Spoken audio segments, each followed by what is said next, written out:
Bienvenue mesdames et messieurs, merci encore dans tout le monde en Akanabino. Voilà encore les lots de tout le monde encore une fois pour te mettre ma solo Italie Mboka, ma solo Isaka Kaya, grâce présidentielle, le chef de l'État, Oyo Kuyuti, pour se concrétiser les lots prisonniers politiques, bimi sauf Diom Ndonga, la même Tokitaki, na interfédéral, il y a INC, tout le monde Maître Basile Oyo Yebe Alingaki apporté certaines correction pour naïe par rapport à délai ou écrit polémique et puis à rappeler à répondre bitakwira namba propos naïe lobaki que fait ce que dit soki abimisi ba prisonnier politique ba bengaye mouton et voilà la raison pour laquelle AEP a répondre fait ce que dit à la question que non état de droit est commis en marche les ministres urbanisme les ministres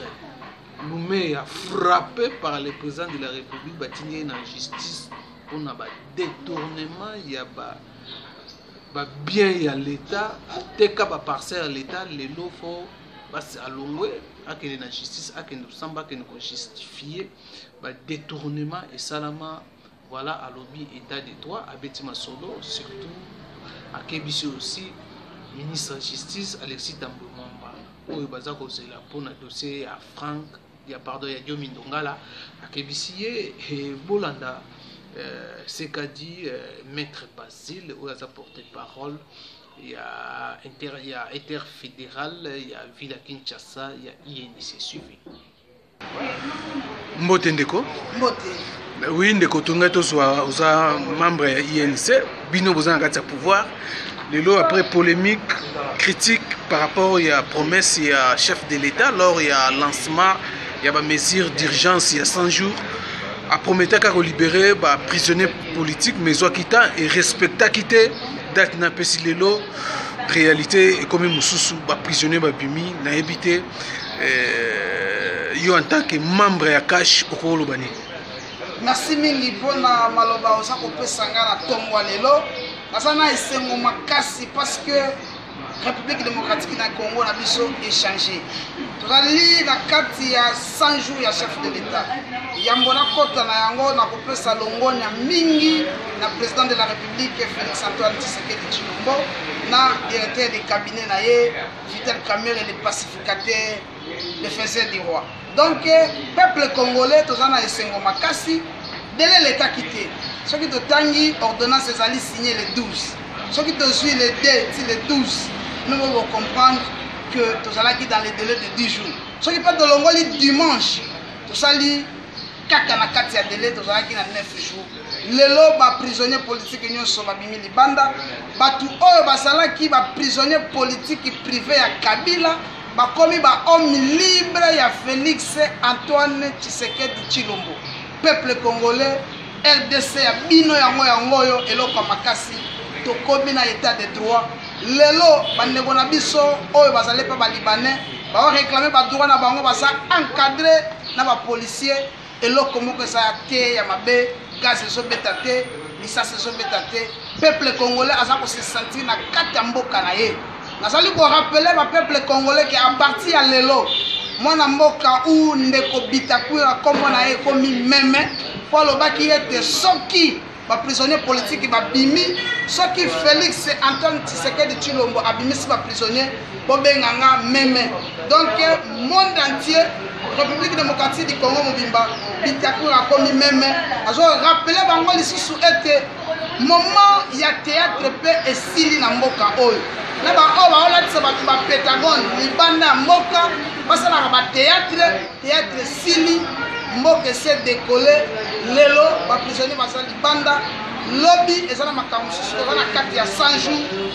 bandeko na biso bazana kikwiti namoni ba mama nde baza ko siete na ciel balobi Félix aoumela parce que babeti plus de 5 ans fayu l'originaire du Bandundu asala ba misala na ye etikala ko sala eloko malamu te na Bandundu memema na kizenga pe asonam lisusu na ndeko na biso musitu ayeba ika koyiba mbongo ya mboka atonga bandako na ye kikwite ezalaki na molili lelo à l'époque il y a Félix Antoine Tshisekedi Tshilombo qui quitte économie na mwinda peuple congolais mboka s'est démarré baba sana misote ya komona bamona ngai suna répondre na ndeko na biso ministre ya justice toza ko répéter lisusu moment théâtre Cécile moment paye impunité et sili soko yibi bakangi yo osali musala malamu te balongoli yo ministre ya Boulaye ke à une époque il y a sénateur Kabila mais esa époque na été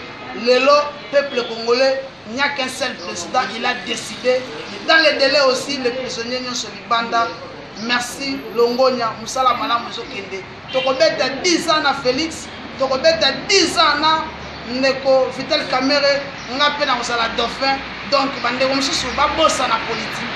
Voilà, alors par rapport au Nengo Lobiwana, il y a des cas, il y a Diomi Ndonga, il posait problème, il posait en tant que maître avocat, aux juristes, au Kolo Banini, pour le mieux comme nous, Neni Frank Diongo, Abimi, et pardon, Diomi Ndonga l'abimité. Bon, quand Diomi Ndonga là, na quand il y a M.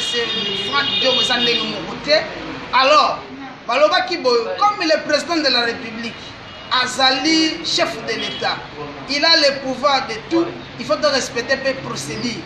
Naba infraction, namagambo, ndeko, Diomi Asala, et il faut procéder à Salama. Ministre, ou Azali n'a pas attribution à un ministre de la Justice, a signé arrêté. Tu as vu que le ministre Azake, à Kendaki na Kindu, a reçu un lelo jeudi, Aza obligé à signer arrêté ndeko, Diomi Ndonga à Kobima. Et puis, le directeur de cabinet Lobiboy, et ça la papa, ton maman, ton ndeko atikala, a dit que ndeko na biso moko bakanga na fossette depuis 2015, le 30 décembre 2018, et que abimité, vous avez vu qu'il y a 4 boloko, vous avez vu na palais de la justice, ce qui vous avez vu, vous avez vu na siège à INC. Soit vous avez un siège à IDPS, vous pouvez coordonner ndeko wana akobima.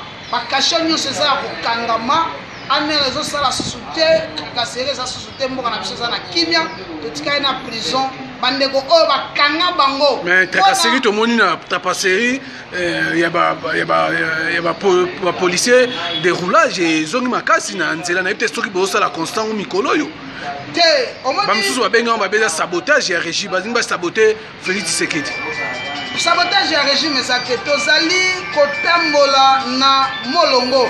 Omoni lelo ministre Lumeya ba sanctionner ye ateka mapangu ya RDC, ateka mapangu ya l'État, ya Boulaye kaotikala wana seko na seko fimbu ebetie lelo ako répondre devant le procureur et puis akokende tina boloko lelo PDG ya Onatra abulai ke soki mbongo oyo ipo futa ba travailler eko mbongo na ya otonga bandaku eko mbongo na ya onoluka basi azala bangata 10 mamwana esili lelo ba sanctionner ba peuple congolais ba tutu o basala Onatra ba ane sengo na ndemo osakala te lelo mboka na biso komi na kimia donc batu babanga te impunité esili osali mabe bakangi yo batio na kasho oyibi eloko ya leta bakangi yo batio na kasho na yebisa bandeko na biso époque ya théâtre na politique esili oyo nyonso azokanisaka théâtre eza nanu na bandeko bitakwila lelo akomi meme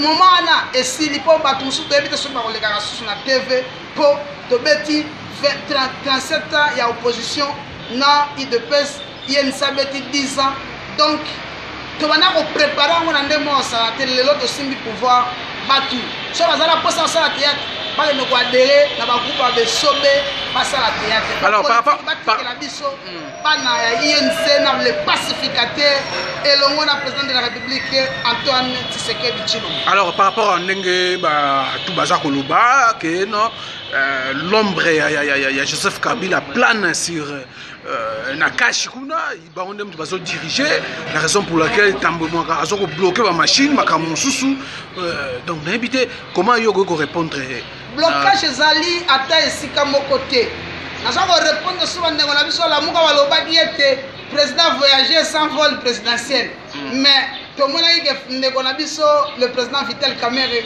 le directeur de cabinet a voyagé avec un jet privé ya présidence. Donc le pouvoir est pour Nabiso. Lobby président qui est na Kenya, a Kenya vol présidentiel. Donc pouvoir est pour Nabiso. Ombre Kabila Sate. À partir de le peuple congolais va fumera mato iboyoka. Kabila za sénateur. Pour la yende ngazana akokufa sénateur. Donc asili na ye donc aza sénateur. Nous devons décider dans mboka oyo oyo recevoir ba honneur dans la manifestation publique, la manifestation officielle et la libanda mboka. So ozana kitus ya Félix T, ba oyamba yo te et puis oleka na tribune te. Ombre Kabila Sate, bofana na bino kimia. Kabila assassiné na ye, il est déjà conjugué au passé. Oza époque ya Félix na mwana mboka vital, politique et comme elengi, politique et comme elengi, peuple congolais. Le seul président de la République, c'est Antoine Tshisekedi Tshilombo. Kabila, c'est un sénateur. Et puis Félix, c'est parce que si mandat a comme un sénateur. Oh, pas aussi ça, a un sous assis ça comme sénateur. Parce que incompatibilité comme ça. Kabila, on dit que le premier ministre était parce que c'est un sénateur à vie. Et qu'on a incompatibilité dans le mandat on a ni balé et qu'on s'y battait.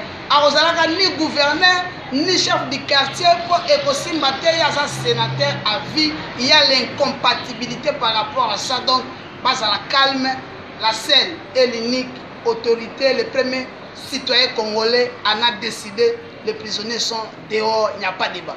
Ok, merci.